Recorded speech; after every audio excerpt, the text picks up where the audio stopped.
How do you do this when there's a bunch of you? You want to go one at a time and take your Whoever turns? wants to go first, I don't mind. Survival of the fittest. So in the world of Under the Dome, we've got no internet, no mobile signals, and barely any radio communications. How would you guys cope in real life if that were the situation? I just wouldn't. I couldn't. I feel like if I'd grown up without those things, then it wouldn't be any different. But having those things and then taking them away, I would act the same way as Ken's. I don't know what I would do. I'd freak out. I suppose is where you see the generational divide, because I have fantasies all the time about the internet going out and going back to a time when things were simpler and slower.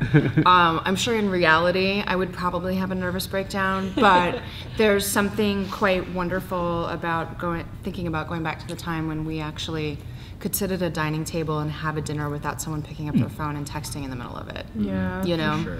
So I've had that It's fantasy. kind of been like that here because being from the US, our phones don't work over here unless you get like a special plan. Oh, yeah. So it's hard to get them to work. You have to be under Wi-Fi, all this stuff. So it's kind of been like that, I guess. At first it was crazy, but I actually don't mind it as much as I dramatized it. Being disconnected is totally great sometimes, for sure.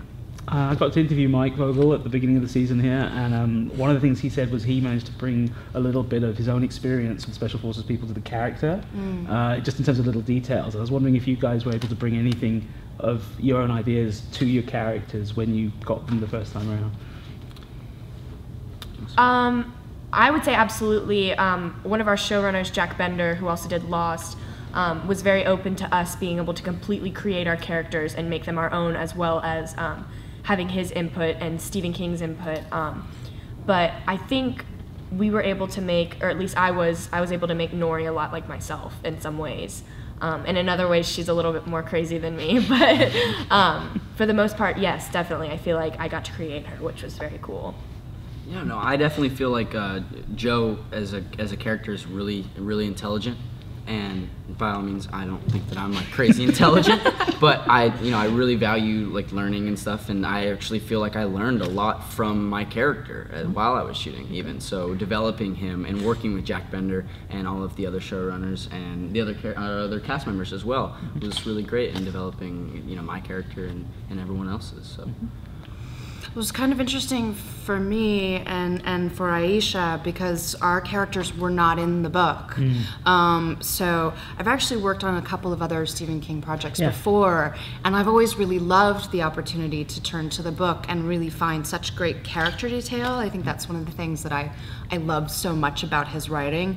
So honestly, I mean, it was wonderful in some ways to make it up, but I remember running into him when we were rehearsing and to Mr. King, and I was actually in the gym on the treadmill, and he came in, and he kind of wandered in and was like, do they have headphones in here? And I was like, what do I do? Like, he's in a Twilight t-shirt and shorts, and he's about to run, and it's 8 o'clock in the morning, and do I ask him anything? And then I eventually introduced myself, and I was like, I've worked on your stuff before, Salem's Lot, da-da-da-da. I was like, what do you think about Alice? And he's like, hey man, they created it, it's a bit different, so ask the showrunners. So it's always great to have that flexibility, but I love his writing so much and how specific he is with characters that I would have liked to have gotten a little bit more of that from him. Yeah. Cool. So season 1 is finished in the US. What can you tell us about season 2? Nothing. We don't know. Yeah. And it hasn't finished in the UK, correct? No, we've got 3 more episodes. We've got 3 more episodes. Okay. The end of season 1 is crazy. That'll kind of lead up to even more questions about season 2. So you'll be even more curious by the end of it. But we can't tell you anything right now. When will you start the production of the second season? February? March? January? End of February, beginning of March. Beginning of early spring. What's it been like? You looking forward to actually meeting the fans? Have you had the chance to do that today?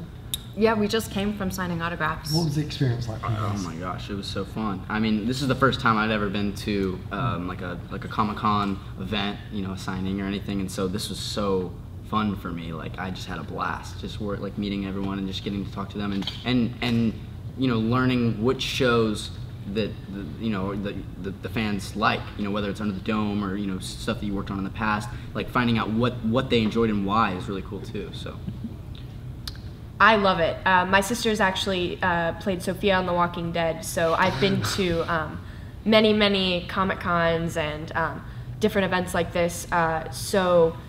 But it's so cool to see what they appreciate about the show. They appreciate different things, different characters. It's good to see that they're as excited as we are. So that's very humbling and sweet. It's always, when you're working on television or in film, you don't have that connection of having the opportunity to really talk to the fans and find out specifically what performances meant something to someone and what they're enjoying about the show. You're in such a vacuum in that regard. So yeah, it's really fun to meet people and see, that your work has meant something to them. Well, I imagine with Under the Dome, it's also a bit more of a vacuum. I mean, Mike was saying that the location is far removed enough. Yeah, we've been in Wilmington, North Carolina, which is a lovely town, but it's a little bit off the beaten path. So yeah, we've been in a little universe shooting the show. Yeah.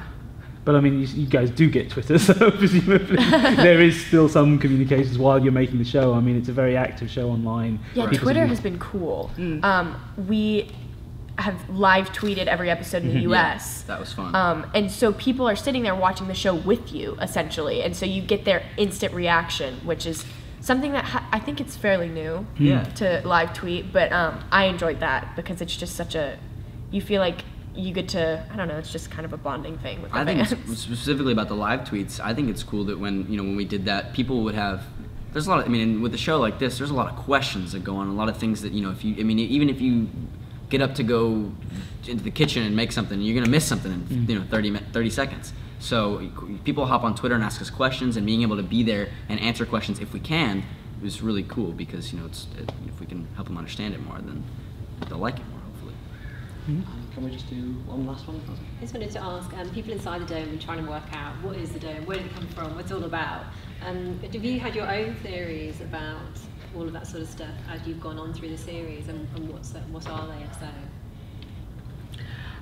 I mean, I wouldn't really venture to share my theories. We've certainly all asked each other a lot of questions and asked questions of the creators, but we've really, it's up to the audience, I think, to sort of decide what they think it is. And the cool thing about the dome for us as the characters and the actors is we kind of got to act with it. So it was almost like another character. Like the dome was just like Nori or Joe or Alice.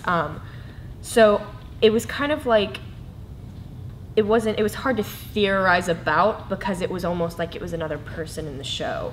But we all had different questions. We all talked about it, but you'll find out more in the last 3 episodes, I think.